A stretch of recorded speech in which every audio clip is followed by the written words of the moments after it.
Hold on, wait. You want me to believe that the entire world has now seen the shocking footage of a young pregnant mother being handcuffed and arrested in front of her own children? Besides for one person. No, I haven't seen the vision. It's going viral. She was arrested in her home. She was pregnant. Yep, She's a I'm mum. aware of that. Yep. She allegedly wasn't allowed to have a lawyer present. She didn't know what incitement was.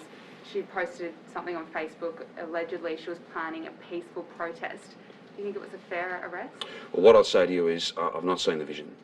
I don't know what, I'm not sure any of us know what she was attempting to incite allegedly.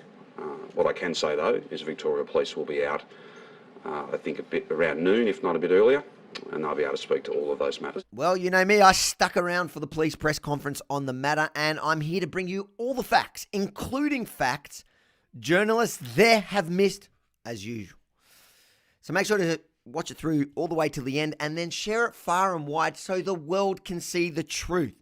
And who knows, maybe even Dictator Dan will finally get to see the vision.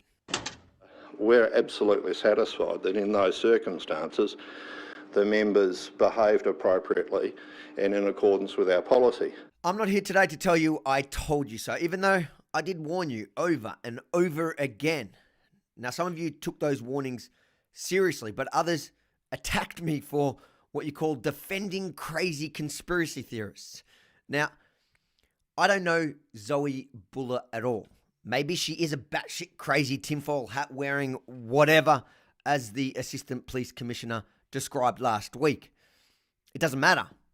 I do know she's not a violent criminal who deserved being cuffed in front of her young children while pleading for mercy. That's fine, but my 2 kids are here. I have an ultrasound in an hour. I'm happy to delete the post. Her alleged crime was posting an event on Facebook, for goodness sake. But at today's press conference, the Assistant Police Commissioner doubled down. The decision to handcuff someone is based on a risk assessment. Oh yeah? So what's the risk exactly that this totally compliant pregnant woman posed? When you enter a premises to execute a search warrant, you want to make sure that everyone at that place is accounted for. You want to make sure that people who are there and your members are safe. And so within that context, again, that's a number of risk factors which are taken into account as to whether or not someone might be handcuffed. Ah, yeah, that makes perfect sense now. They had to arrest her to ensure that the arresting officers were safe, because the little pregnant woman in her PJs must have had them all so scared. But it begs the question, why'd they feel the need to go after her in the first place? They could have just knocked on her door and asked her to delete the post. She would have done it immediately, and if Dan Andrews would have watched the video, he'd know that too. While this deadly virus doesn't discriminate, we won't discriminate, and we can't discriminate in holding people to account. Did he seriously just say that? Okay. What about Black Lives Matter?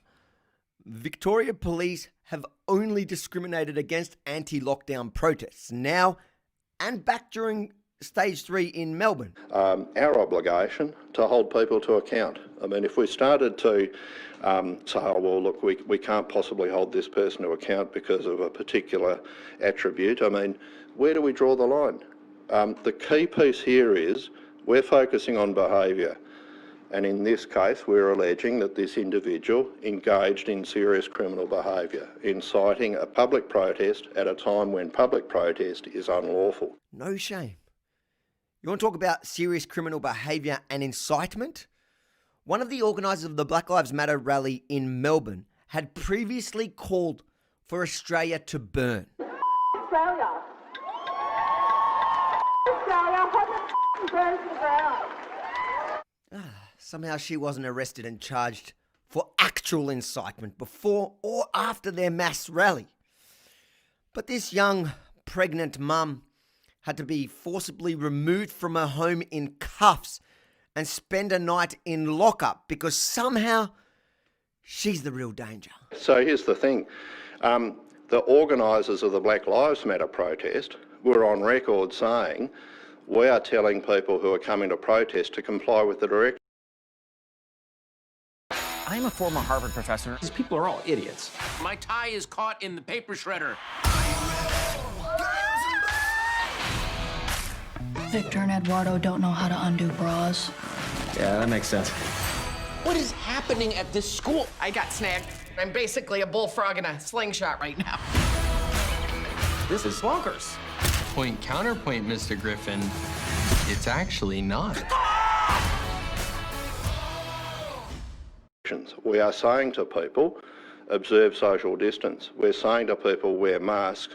We're saying to people, gather in groups of no more than 10 and keep 100 metres apart. Now, that's what they were saying, okay? In this case, stage 4, where protest is unlawful, leaving home to protest is unlawful, well, you've got no basis upon which you can say to people, leave home to protest. Whoa, wait. Now, I'm going to stop you there, and I can't believe none of the journalists at the press conference pulled you up on this one. And it's just like last time, where last week you claimed that Black Lives Matter was really different because there was no deaths at the time of the Black Lives Matter protest, whereas now there is. But if you did a simple fact check on your phone, you could see by the 6th of June there was 19 deaths. Here as well, he's claiming that it's stage 4. It's actually stage 3 lockdown in Ballarat as well, just like it was in Melbourne during the Black Lives Matter protest.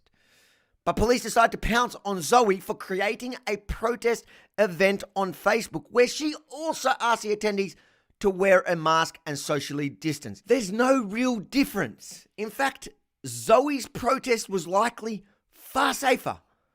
For those of you who don't know, Ballarat is the state's largest inland city. It feels more like a big country town. It has a population of a little bit over 100,000 people. Do you know how many active coronavirus cases there are in Ballarat right now? 5. You heard that right. Only 5 out of more than 100,000 people are sick in Ballarat. What risk did this little rally even pose? Next to none. At least far less than the Black Lives Matter rally that police ignored. What happened yesterday and moving forward is all on Fiona Patten from the Reason Party, or let's be honest, the Sex Party, Samantha Ratnam from the Greens, and the other sellout from the Animal Justice Party. Because if any one of them had voted against Dictator Dan extending his state of emergency, police would not have had the power to execute that warrant. The truth is, I don't believe most cops want to be doing this crap. They're being forced into it. They were quite nice down at the police station. Like I said, they were just kind of had to do their job at the moment and stuff. They said they weren't really happy about having to arrest me or anything, but that's what's happening at the moment in our state. Poor woman. You don't have to agree with her stance. You can think she's crazy, but what she went through is cruel to say the least. I hope more cops think about what they're being ordered to enforce at the moment. There are plenty of good men and women in blue who are genuinely there to serve and protect. But there are also corrupt ones like the guy who signed off on this warrant in the first place. It's just so emotional, I'm just baffled. Would you still go and protest if you could? No, I'm too scared now. It's hard to watch that. Zoe today looks and sounds and the language she's using is absolutely defeated today. All because she tried to exercise her most fundamental human right in a city with a 0.005% infection rate. I hope she's okay. I hope her children are okay.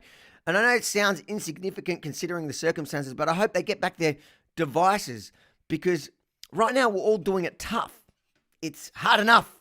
But imagine you need to entertain your kids, homeschool, and just generally function without any devices. Just seems like another unnecessary and unfair blow. My sister's phone. It's not Yeah, my it's name. her sister's. Doesn't matter. Any device in this house we're taking. This is ridiculous. You're not taking my phone. I'm taking any device, mate. That's my phone. It's nothing to do with her. It's my phone.